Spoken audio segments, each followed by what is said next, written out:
हैं, सब भोजपुरी से हैं हमारे। बाकी मैं हिंदी पंजाबी भी करता हूँ।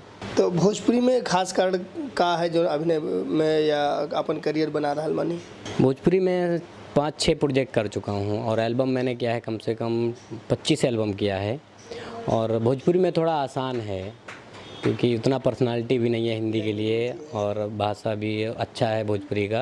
और हूँ मैं तो भोजपुरी ही चलता है ज़्यादा उधर भी, तो इसलिए आदर्श तो सभी को मानते हैं। वैसे मैन रवि भैया हैं, पवन भैया हैं, खेसारी जी हैं, बस इन सब के साथ काम करना चाहते हैं। एक्टिंग के अलावा और का शौक बाटे आपके?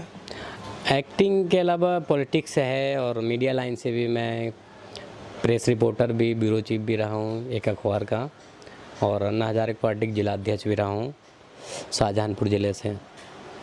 तो अब जो है प्रेजेंट टाइम में कहाँ बनी आप? भी मैं एक्टर हूँ और छोटा मोटा प्रोड्यूसर भी हूँ। अच्छा, तो छोटा मोटा प्रोड्यूसर मतलब फिल्म के? एल्बम्स हैं या शॉर्ट मूवीज़ वगैरह के लिए, बाकी फ़िल्म के लिए नहीं, इतना बड़ा आदमी नहीं हूँ। आगे